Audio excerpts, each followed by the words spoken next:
심야 고속버스 안에서 만난 그 사람의 손길이 제 어깨에 닿았을 때 죽었다고 생각했던 제 심장이 다시 뛰기 시작했습니다. 63, 남편을 먼저 보내고 자식들에게조차 외면받으며 살아가던 제게 찾아온 기적 같은 순간이었죠. 오늘 제가 들려드릴 이야기는 그 밤 칠흑 같던 제 인생에 스며든 한 줄기 빛에 대한 이야기입니다. 제 이름은 박선자, 올해로 63입니다.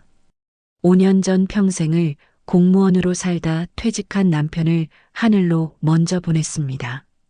주변 사람들은 애들 다 키우고 이제 둘이 오붓하게 여행이나 다니며 살지 그랬냐며 안타까워했지만 사실 제 속은 이미 시커멓게 타들어간 지 오래였습니다. 남편은 평생 저를 아내가 아닌 그저 애들 엄마로만 대했습니다. 돈 버는 기계처럼 일만 했고 집에 와서는 신문과 텔레비전만이 유일한 벗이었죠. 따뜻한 말 한마디, 다정한 손길 한 번 없이 수십 년의 세월이 그렇게 흘러갔습니다. 남편이 떠난 자리에는 슬픔보다는 거대한 공허함만이 남았습니다. 자식들은 어떤가요?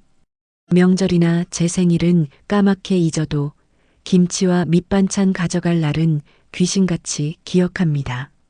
엄마는 그저 무료 반찬 가게쯤으로 여기는 것 같아 씁쓸할 때가 한두 번이 아니었죠. 그날도 그랬습니다. 서울 사는 아들 녀석에게 김치를 담가 보내야 한다며 난리를 쳐서 하루 종일 김치를 담갔습니다. 무거운 김치통을 들고 밤 11시가 넘어 출발하는 심야 고속버스에 올랐죠. 늦은 시간이라 버스 안은 텅 비어 있었고 제 마음처럼 차가운 공기만 감돌았습니다. 낑낑대며 무거운 가방을 머리 위 짐칸에 올리려 애를 쓰는데 나이든 팔에는 힘이 들어가지 않아 가방이 자꾸만 미끄러졌습니다. 이젠 이런 것도 혼자 못하는 신세가 됐구나 싶어 눈시울이 붉어지려던 그때였습니다. 등 뒤에서 낮고 부드러운 목소리가 들려왔습니다. 어르신, 제가 좀 도와드릴까요? 돌아보니 희끗한 머리에 점잖은 남방 차림의 남자가 서 있었습니다. 저와 비슷한 연배로 보였죠. 그는 제 손에서 무거운 가방을 자연스럽게 받아들더니 단숨에 짐칸 위로 올려주었습니다.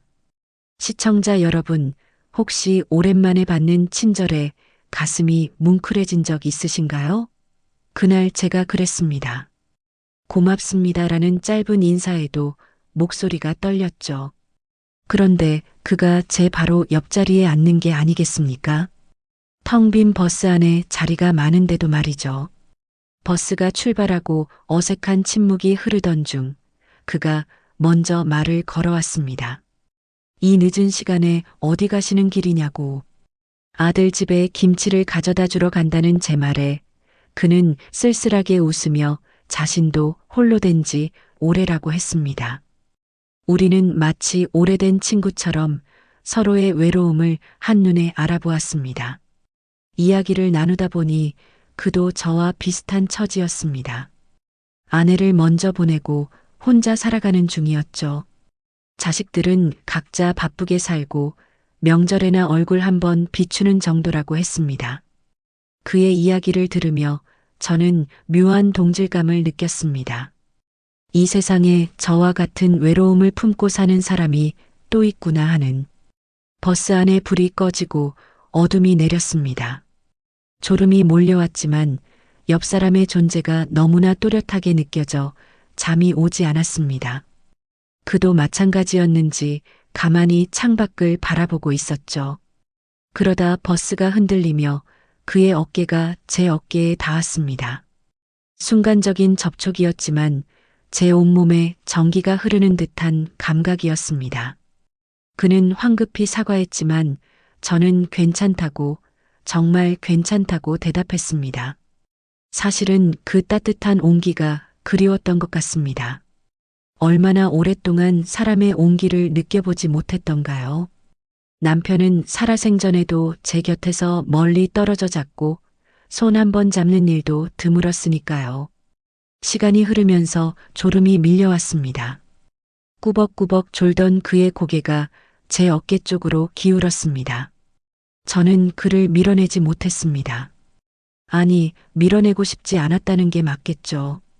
그의 머리에서 나는 은은한 샴푸 향이 코끝을 간지렸고 규칙적인 숨소리가 제 귓가에 닿았습니다. 그때 그의 손등이 제 손등에 스쳤습니다. 무심한 접촉이었겠지만 저는 숨을 멈출 수밖에 없었습니다. 꺼져버린 줄 알았던 심장이 갑자기 쿵쾅거리기 시작했습니다. 수십 년 만에, 아니, 어쩌면 태어나서 처음으로 느끼는 설렘이었을지도 모릅니다. 이 나이에 무슨 설렘이냐고 하실지 모르겠습니다.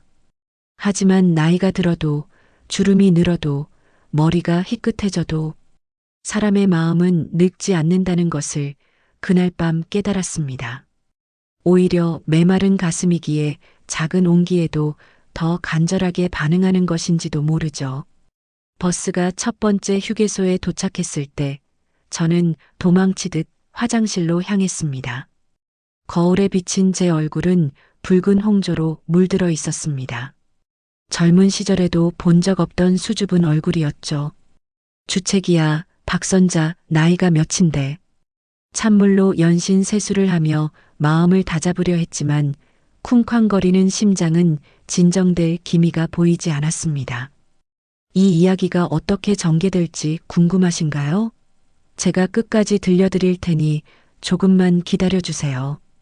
혹시 비슷한 경험이 있으시거나 공감이 되신다면 구독과 좋아요로 응원해주세요. 여러분의 작은 손길이 저에게는 큰 힘이 됩니다. 화장실에서 나와보니 그가 자판기 앞에서 저를 기다리고 있었습니다. 따뜻한 커피라도 한잔 하시겠습니까? 밤 공기가 차네요. 그가 건넨 종이컵의 온기가 손바닥을 통해 심장까지 전해지는 듯 했습니다. 우리는 휴게소 구석 벤치에 나란히 앉았습니다. 그가 먼저 자신의 이야기를 꺼냈습니다. 아내가 오랜 투병 끝에 세상을 떠났고 그 후로는 웃는 법도 사는 재미도 잊어버렸다고, 매일이 그저 하루를 버티는 것에 불과했다고. 그의 목소리에는 깊은 상처와 외로움이 묻어났습니다.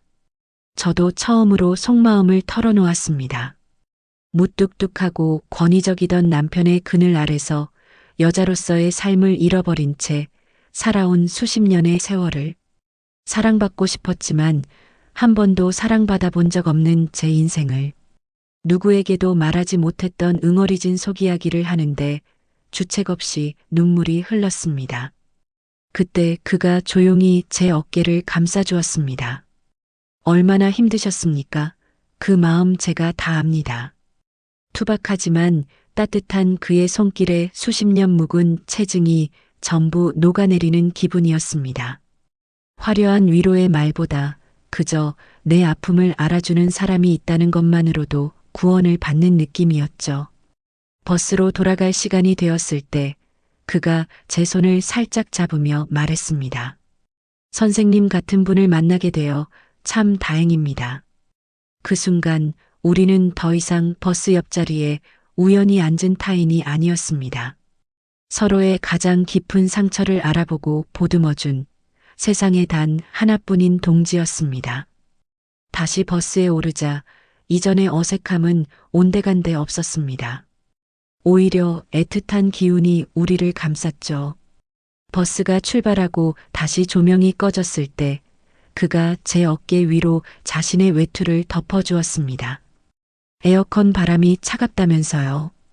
그 다정함에 기대어 저는 스르르 그의 어깨에 머리를 기댔습니다. 이번에는 자연스러웠습니다. 그도 피하지 않고 오히려 제 머리를 부드럽게 감싸 안았죠. 외투 아래에서 그는 조심스럽게 제 손을 찾아 깍지를 꼈습니다. 그의 손은 거친 노동으로 마디가 굵었지만 세상에서 가장 따뜻하고 든든하게 느껴졌습니다. 수십 년간 잊고 살았던 남자의 손길이었습니다. 아니, 어쩌면 처음으로 느끼는 진정한 온기였을지도 모릅니다. 우리는 한마디 말도 없이 그저 서로의 온기에 의지에 어둠을 견뎠습니다. 이건 단순한 육체적 끌림이 아니었습니다. 평생 외로웠던 두 영혼이 서로를 알아보고 위로하는 거룩한 의식과도 같았습니다. 이대로 시간이 멈췄으면 좋겠다고 몇 번이고 되뇌었습니다. 하지만 버스가 서울에 가까워질수록 제 마음은 점점 초조해졌습니다. 이 밤이 지나면, 이 꿈 같은 시간이 끝나면 우리는 다시 각자의 외로운 일상으로 돌아가야만 한다는 사실이 두려웠습니다. 첫 번째 휴게소에서 나눈 커피 한 잔이 우리 사이의 벽을 완전히 허물어뜨렸습니다. 다시 버스에 오른 후 우리는 마치 오래된 친구처럼 편안해졌죠. 그가 제 어깨에 외투를 덮어주던 그 순간의 따뜻함이 아직도 생생합니다. 그 작은 배려 하나가 메마른 제 가슴에 얼마나 큰 파장을 일으켰는지 모릅니다. 버스가 다시 어둠 속을 달리기 시작했을 때 우리는 자연스럽게 서로에게 기대었습니다. 제가 그의 어깨에 머리를 기대자 그는 부드럽게 제 머리를 감싸 안았죠. 그리고는 외투 아래에서 조심스럽게 제 손을 찾아 깍지를 꼈습니다. 그 순간 제 안에서 무언가가 무너지는 듯 했습니다. 평생 쌓아 올렸던 방어벽이 한순간에 사라지는 기분이었죠. 그의 손은 투박했습니다. 오랜 세월의 흔적이 고스란히 남아있는 거친 남자의 손이었죠. 하지만 그 손이 전해주는 온기는 세상 그 무엇보다도 따뜻했습니다. 저는 그 손을 꼭 잡았습니다. 놓치면 다시는 만날 수 없을 것 같은 간절한 마음으로요. 우리는 말없이 서로의 온기를 나누었습니다. 때로는 그가 제 손등을 엄지손가락으로 쓸어주었고, 때로는 제가 그의 손을 더 꽉 잡았습니다. 그 작은 스킨십이 주는 위안이 얼마나 컸는지 평생 메말랐던 제 감정이 봄눈 녹듯 풀어지는 것을 느꼈습니다. 버스 안은 고요했습니다. 가끔 엔진 소리와 바람 소리만이 들릴 뿐이었죠. 하지만 우리 사이에는 말로 표현할 수 없는 뜨거운 무언가가 흐르고 있었습니다. 그것은 사랑이라기보다는 절실한 이해와 공감, 그리고 위로였습니다.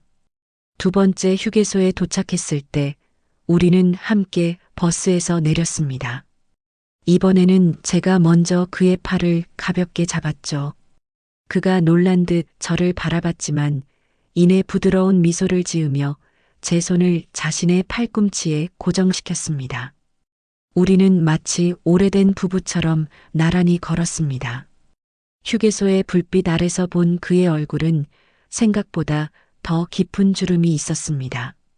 하지만 그 주름 하나하나가 그가 살아온 인생의 무게를 보여주는 것 같아 오히려 더 매력적으로 느껴졌습니다.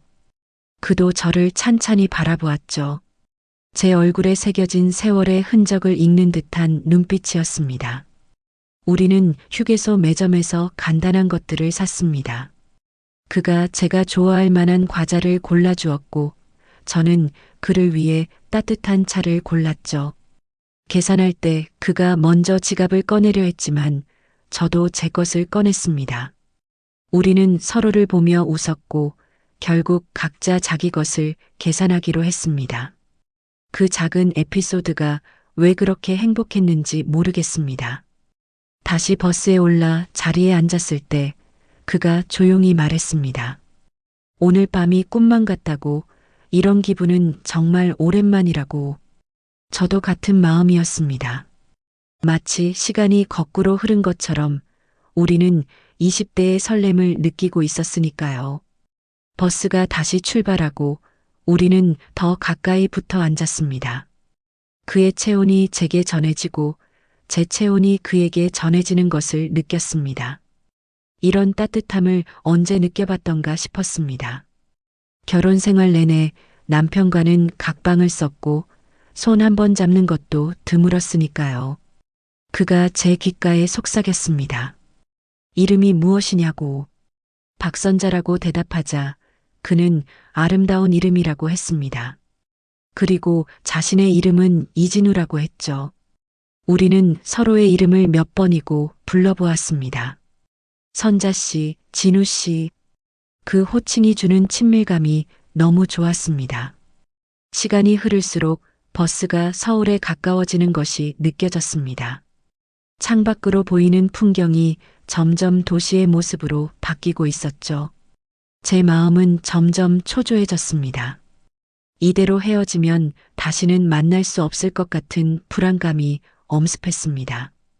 그도 같은 마음이었는지 제 손을 더 꽉 잡았습니다. 우리는 서로를 바라보았죠. 그의 눈에도 아쉬움과 불안이 가득했습니다. 하지만 어느 누구도 먼저 연락처를 묻지 못했습니다.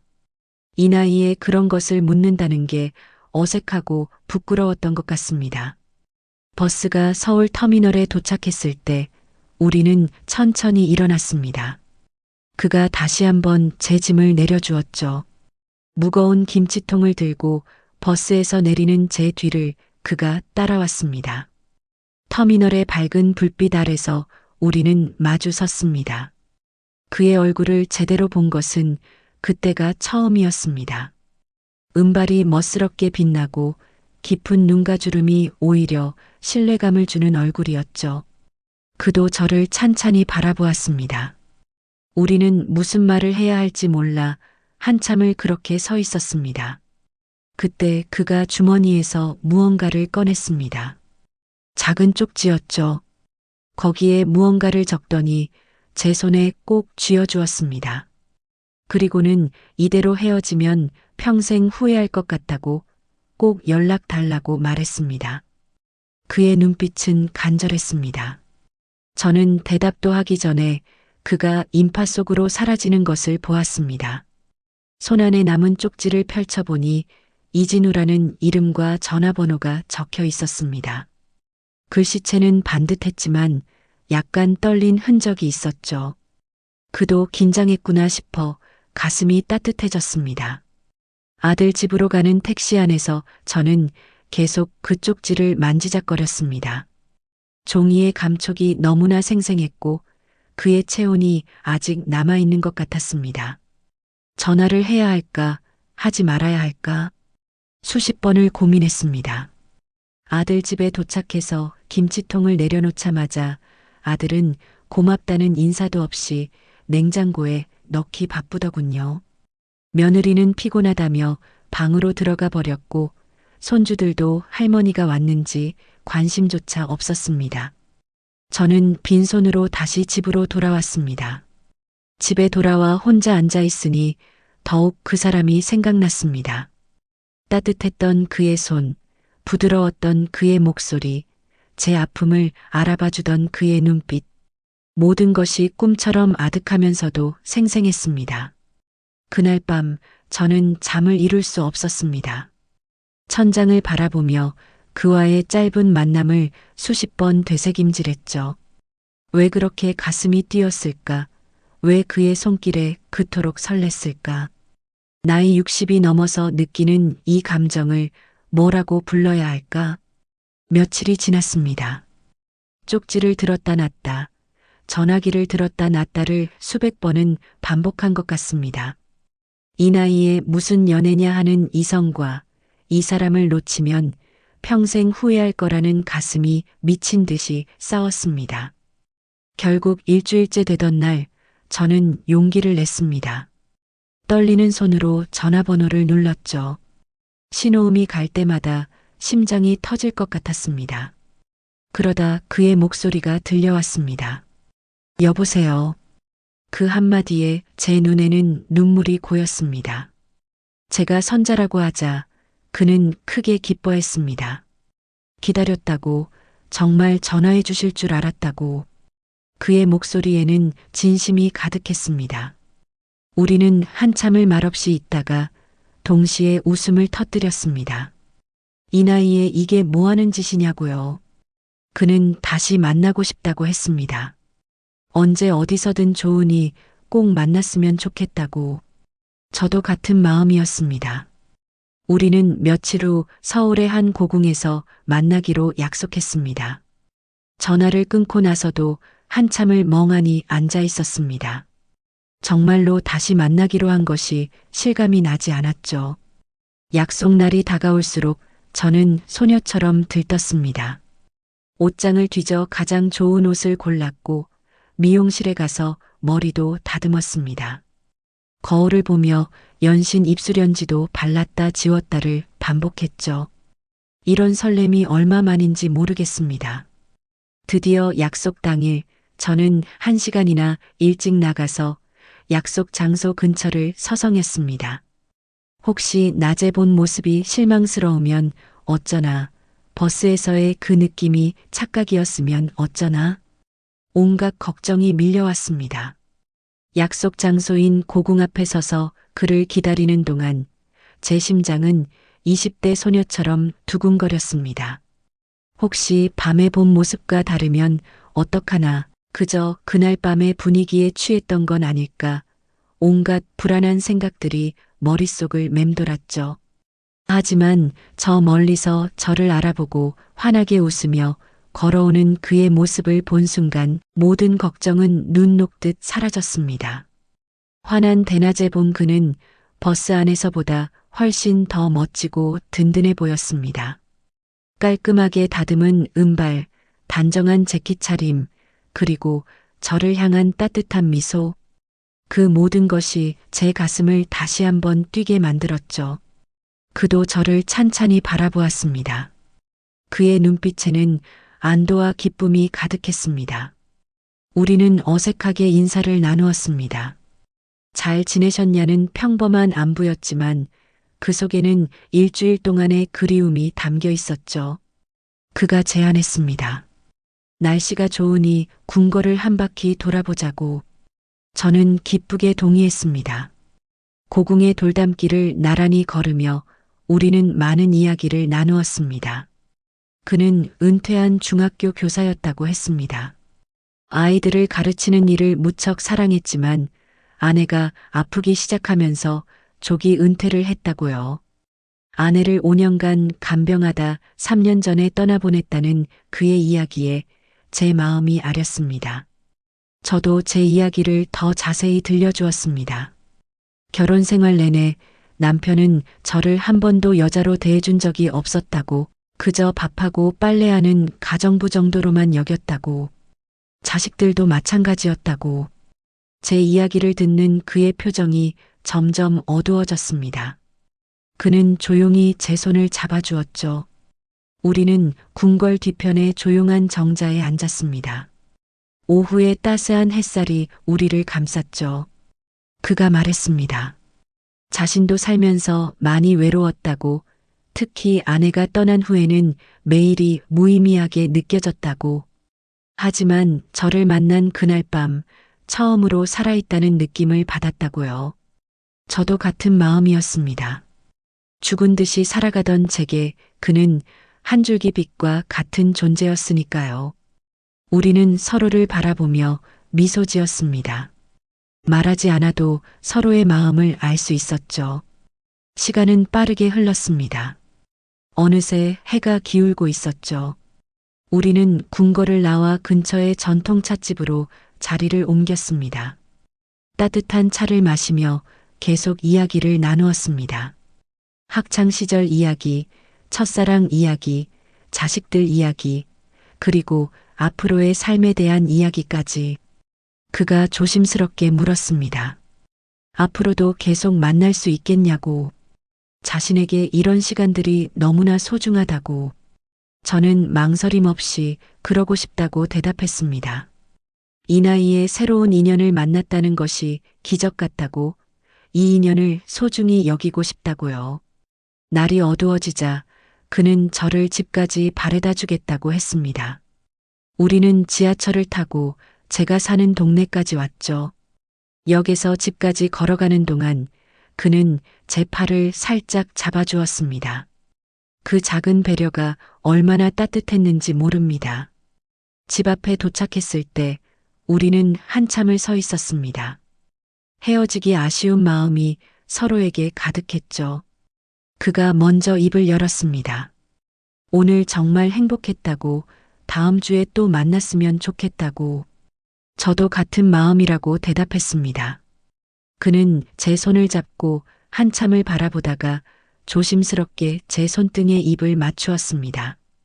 그 순간 제 온몸에 전율이 흘렀습니다. 이렇게 정중하고 따뜻한 애정 표현을 받아본 것이 얼마만인지요. 아니, 어쩌면 태어나서 처음일지도 모릅니다. 집에 들어와서도 한참을 현관에 서 있었습니다. 꿈만 같은 하루였습니다. 정말로 이런 일이 제게 일어난 것인지 실감이 나지 않았죠.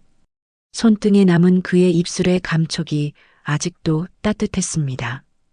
그날 밤 저는 일기를 썼습니다. 수십 년 만에 쓰는 일기였죠.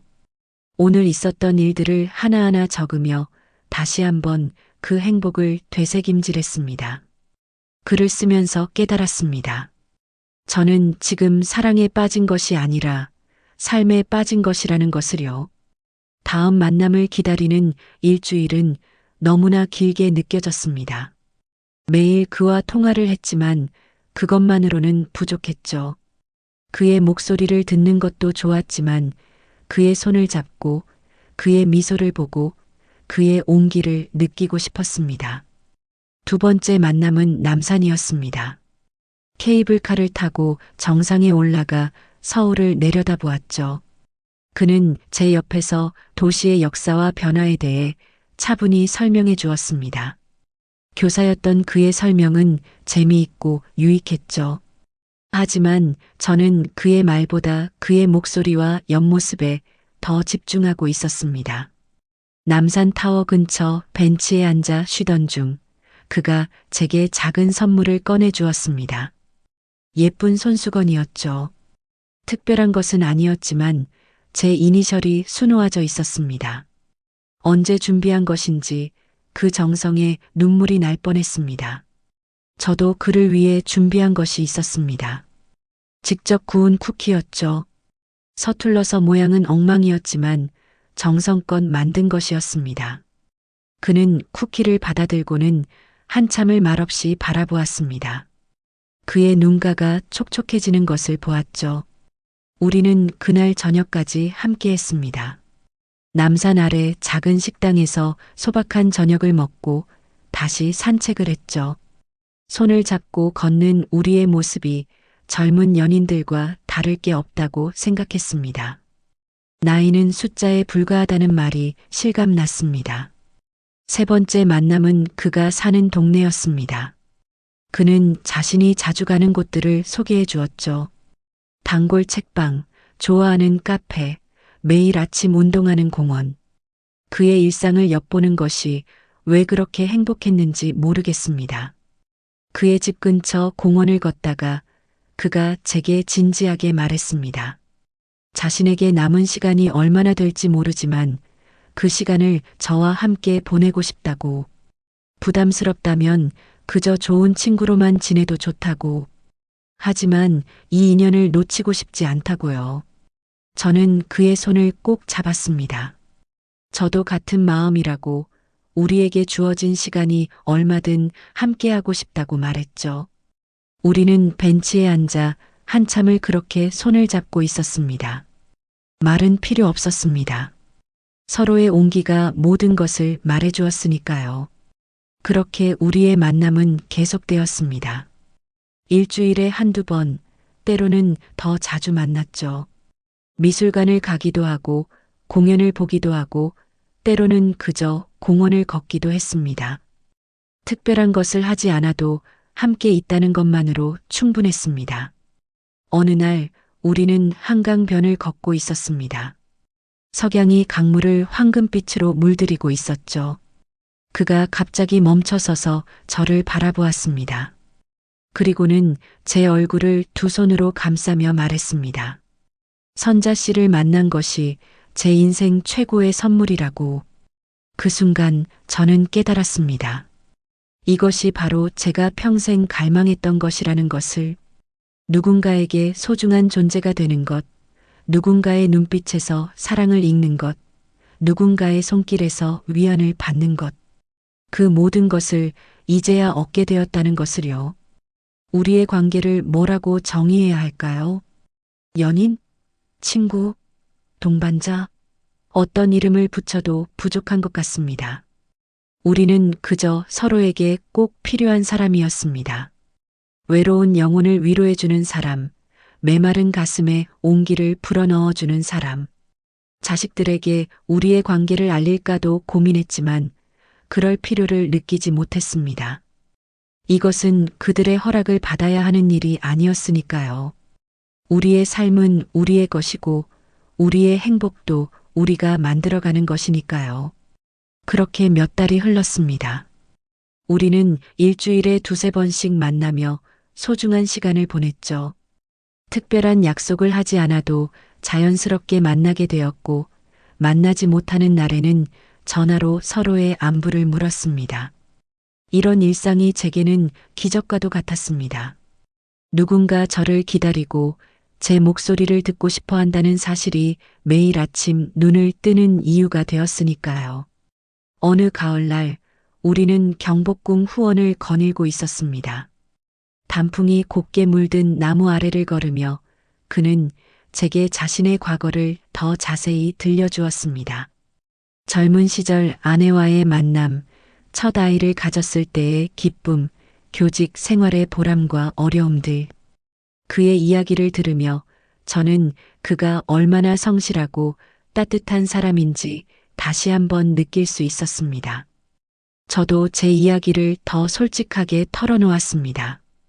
결혼 초기에는 나름대로 행복했던 시절도 있었다고 하지만 시간이 갈수록 남편은 저를 여자가 아닌 그저 살림하는 사람으로만 대했다고, 명절이면 시댁 식구들 수십 명의 음식을 혼자 준비해야 했고 그 누구도 고맙다는 말 한마디 하지 않았다고, 그런 세월이 쌓이고 쌓여 제 마음이 돌처럼 굳어버렸다고 말했죠. 그가 제 손을 꼭 잡으며 말했습니다. 얼마나 힘드셨을까. 그 고생을 아무도 알아주지 않았다니 너무 안타깝다고. 그의 진심 어린 위로에 또다시 눈물이 났습니다. 평생 들어보지 못했던 공감의 말들이 제 마음 깊은 곳에 상처를 어루만져 주었습니다. 그날 저녁 우리는 인사동의 작은 전통 찻집에서 오랜 시간을 보냈습니다. 은은한 차 향기와 고요한 분위기 속에서 우리는 앞으로의 삶에 대해 이야기했습니다. 그가 조심스럽게 제안했습니다. 서로의 일상을 좀 더 가까이에서 나누면 어떻겠냐고. 매일 만나지는 못하더라도 좀 더 자주 시간을 함께 보내고 싶다고요. 저는 잠시 망설였습니다. 이 나이에 새로운 관계를 시작한다는 것이 두렵기도 했고 자식들이 알면 뭐라고 할까 걱정도 되었죠. 하지만 그의 진심 어린 눈빛을 보며 결심했습니다. 남은 인생은 저를 위해 살겠다고, 남의 눈치 보지 않고 제가 행복할 수 있는 선택을 하겠다고요. 우리는 서로의 집을 오가기 시작했습니다. 처음 그의 집을 방문했을 때가 기억납니다. 작지만 아늑한 아파트였죠. 책이 가득한 서재, 정갈하게 정리된 부엌, 그리고 아내와의 추억이 담긴 사진들. 그는 미안해하며 사진들을 치우려 했지만 저는 그러지 말라고 했습니다. 그것도 그의 인생의 일부니까요. 그가 직접 저녁을 준비해 주었습니다. 서툴지만 정성스러운 손길로 만든 파스타와 샐러드. 맛은 평범했지만 누군가 저를 위해 음식을 만들어준다는 사실 자체가 너무나 감동적이었습니다. 평생 제가 남을 위해 밥을 했지, 누군가 저를 위해 밥을 해준 적은 손꼽을 정도였으니까요. 제가 그의 집을 찾은 다음 주, 그도 제 집을 방문했습니다. 저는 며칠 전부터 청소를 하고 정리를 했죠. 제일 좋은 그릇을 꺼내고 정성껏 음식을 준비했습니다. 그가 제 손맛을 칭찬할 때 마치 처음 요리를 배우던 새댁 시절로 돌아간 것 같았습니다. 그날 저녁 우리는 거실에 나란히 앉아 차를 마시며 오랜 시간 이야기를 나누었습니다. 창밖으로 보이는 도시의 야경을 바라보며 그는 말했습니다. 이런 평범한 일상이 얼마나 그리웠는지 모른다고 혼자 있을 때는 집이 그저 잠자는 곳일 뿐이었는데 이제는 누군가와 나눌 수 있는 공간이 되었다고요. 시간이 늦어 그가 일어서려 할 때 저는 용기를 내어 말했습니다. 밤이 늦었으니 그냥 여기서 쉬었다 가라고.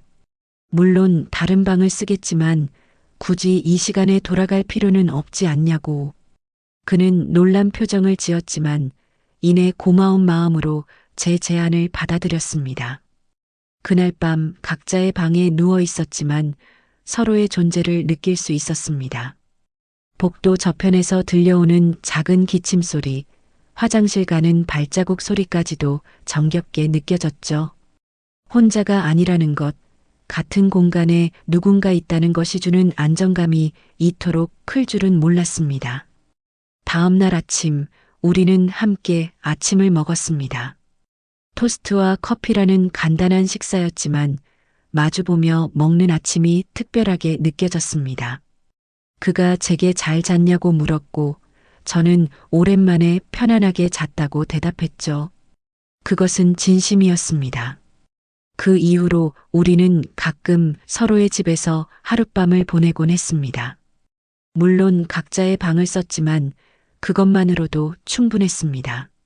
아침에 일어나 누군가와 인사를 나누고 함께 밥을 먹고 하루를 시작한다는 것. 그런 평범한 일상이 우리에게는 가장 큰 행복이었습니다. 어느 날 그가 제게 제안했습니다. 짧은 여행을 가보는 것이 어떻겠냐고. 멀리 가지 않아도 좋으니 1박 2일 정도 바람을 쐬고 오자고. 저는 잠시 망설였습니다.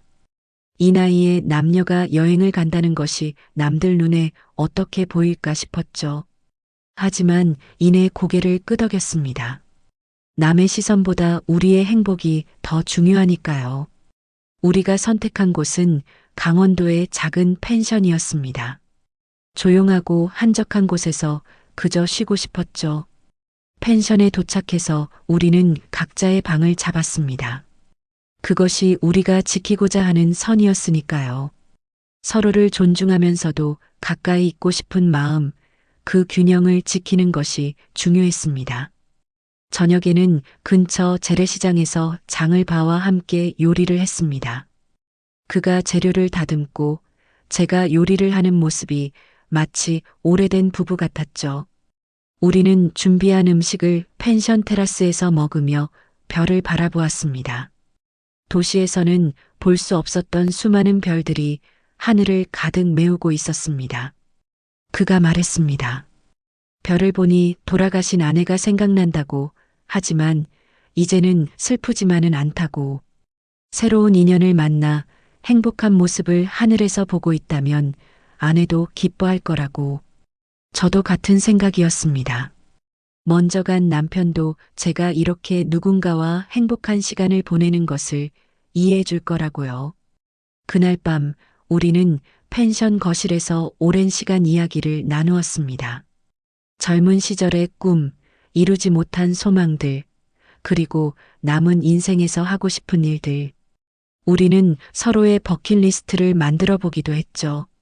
제주도 올레길 걷기, 유럽 배낭여행, 그림 배우기, 악기 연주하기.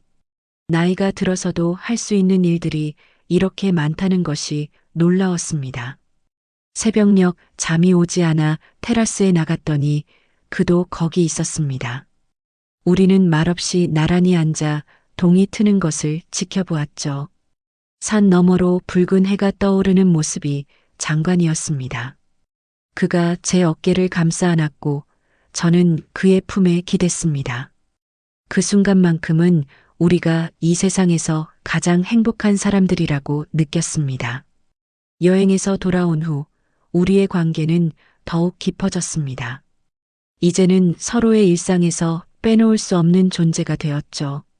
아침에 일어나면 안부 문자를 보내고 저녁이면 하루 있었던 일을 나누는 전화를 했습니다. 만나는 날은 더욱 특별했고 만나지 못하는 날도 서로를 생각하는 것만으로 충분했습니다. 그러던 어느 날 아들에게서 전화가 왔습니다. 어머니가 요즘 자주 외출하신다는데 어디 다니시냐고. 제가 얼버무리자 혹시 이상한 사람에게 속고 있는 건 아니냐며 걱정했죠. 저는 단호하게 말했습니다. 내 인생은 내가 알아서 한다고. 이제는 나를 위해 살 권리가 있다고. 그렇게 우리는 계속 만났습니다. 아들의 걱정이나 주변의 시선 따위는 신경 쓰지 않기로 했죠. 우리에게 남은 시간이 얼마나 될지 모르지만 그 시간만큼은 온전히 우리를 위해 쓰기로 한 것입니다. 그가 제게 말했습니다. 선자 씨, 나는 선자 씨를 만나고 나서야 남은 인생을 어떻게 살아야 할지 알게 되었다고. 어느 날 남산공원을 걷다가 그가 멈춰서서 제게 진지한 이야기를 꺼냈습니다. 우리가 지금 갖고 있는 이 관계를 뭐라고 정의해야 할까 고민했다고. 연인이라고 하기엔 우리가 너무 나이가 들었고, 친구라고 하기엔 서로를 향한 마음이 그 이상이라고. 그래서 생각해 봤는데 우리는 그저 서로에게 가장 소중한 사람이면 되는 것 아니겠냐고. 그의 말이 맞았습니다. 우리 관계에 굳이 이름을 붙일 필요가 없었죠. 누군가를 책임지고 부양해야 하는 무거운 사랑도 아니었고 법적으로 구속되는 관계도 아니었습니다. 그저 서로의 안부를 묻고 함께 밥 먹고 외로울 때 기댈 수 있는 어깨가 되어주는 것. 그것만으로도 충분했습니다. 우리는 자주 만났지만 각자의 생활도 존중했습니다. 저는 여전히 제 집에서 살았고 그도 자신의 공간을 유지했죠. 가끔 며느리가 전화해서 김치나 반찬을 해달라고 하면 예전처럼 해주기도 했습니다. 그도 자신의 자녀들과 시간을 보내곤 했죠. 하지만 그 모든 의무를 마친 후의 시간은 온전히 우리의 것이었습니다. 봄이 오면 우리는 벚꽃 구경을 갔고 여름엔 계곡을 찾아 발을 담그며 더위를 식혔습니다. 가을엔 단풍 구경을 다녔고 겨울엔 따뜻한 찻집에서 시간을 보냈죠. 계절이 바뀔 때마다 우리는 함께였고 그 모든 순간이 특별했습니다. 한 번은 그가 제게 물었습니다. 만약 자신이 먼저 떠나게 되면 어떻게 할 거냐고. 저는 웃으며 대답했습니다. 그때는 그때고 지금은 지금이라고. 미래를 걱정하느라 현재를 놓치고 싶지 않다고. 그도 웃으며 동의했습니다. 우리에게 중요한 것은 언젠가 올 이별이 아니라 지금 이 순간의 행복이었으니까요. 시청자 여러분, 이제 제 이야기가 끝나갑니다. 혹시 지금도 외로움과 싸우고 계신 분들이 있다면 포기하지 마시라고 말씀드리고 싶습니다. 인연은 나이를 가리지 않고 때로는 가장 예상치 못한 순간에 찾아오니까요. 구독과 좋아요, 그리고 댓글로 여러분의 이야기도 들려주세요. 함께 나누고 위로받았으면 좋겠습니다. 어느덧 우리가 만난 지 1년이 되었습니다.